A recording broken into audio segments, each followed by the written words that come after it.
Mariners lose to the Mets, and then we see that 8-game winning streak come to an end, but have a good chance to build on what they've built so far over the last week with a series coming up against the Tigers. And recapping quickly, we go to that Kansas City series. They dropped a couple tough ones there in Kansas City. Then they go to Sacramento. They sweep the A's. They come home, take on a very good Diamondbacks team. They take out the Diamondbacks. Then they take 2 out of 3 from the Mets. Back in first place.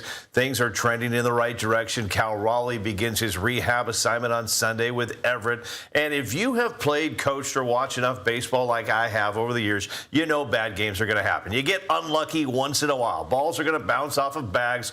Broken bat base hits are going to drive in a couple of runs. It happens. I'm not concerned, Paul, with the team right now. But there is a little concern right now with George Kirby. I mean, against the Mets, he went 4 innings, gave up 9 hits and 4 earned runs. Against the D-backs, he gave up 4 runs. Against the Royals, he gave up 3 runs. And against the Padres, it was 6 runs. Total that up, that's 17 earned runs in his last 4 games. George Kirby talked about it after yesterday's game. I don't know. I mean, just what has happened the last couple of weeks. Like, I know I'm so much better and more capable of, getting these outs, getting ahead, whatever it may be. I just got to, keep my head down and keep going to work and,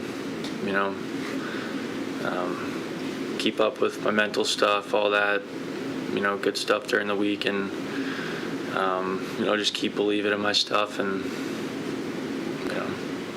it's going to turn around. And it will turn around. 4 rough starts. I know some people are talking about, well, should we piggyback Kirby? Let's just everybody settle down right now. I mean, we saw this happen with Wu had a couple rough starts there early on, and nobody pushed the panic button. I think the thing I love about this pitching staff is when you surround yourself with other guys that know how to pitch. I mean, he's on that plane ride. They're in Detroit right now. He's talking to his buddies, Logan Gilbert, Brian Wu, Luis Castillo, Emerson Hancock. They're going to help each other. He's going to be fine. It has been 4 rough starts.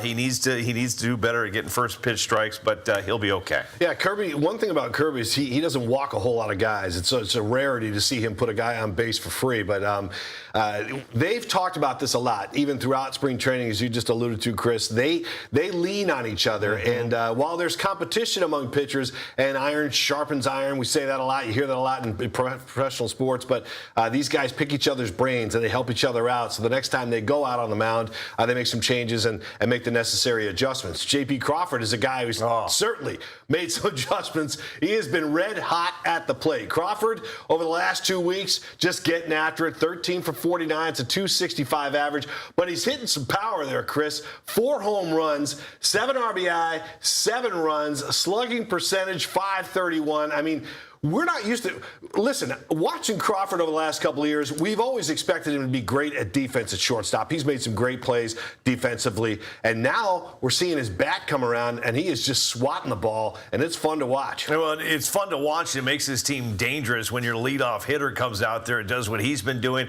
Had 2 home runs in that Diamondbacks game, had another home run against the Mets. Yeah, he is hitting for power. I know there's a lot of people out there that's been talking about his fielding.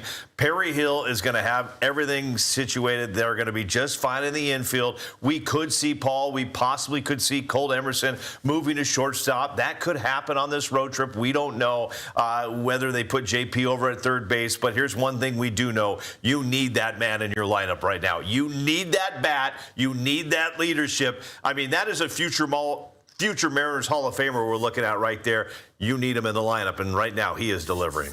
Yeah. I think that the interesting thing when it comes to Crawford is, again, his defense over the years has been rock solid. But when you talk about his hitting, these guys that get hot hitting, Scott Service used to say it when he ran this team. If you're hitting, you're going to be in the lineup. And if you're not hitting, you're not. But if you're hitting, it makes it very difficult for the manager to take you out. So you could talk about the competition with Emerson going in there, Crawford being in there. They're pushing each other. Yeah. Crawford knows the heat is on, and he's taking it on like a major leaguer. And I love what I'm seeing from him, because some guys, Chris, as you know, can fold under pressure. When you start putting a little heat on them, things change. Yeah, and then you also look at, when that third baseman, Colt Emerson, the youngsters over there making diving plays, that kind of inspires you a little bit to play a little bit better. So it's going to be fun to talk to Charlie Furbush about that coming up in about 10 minutes' time. But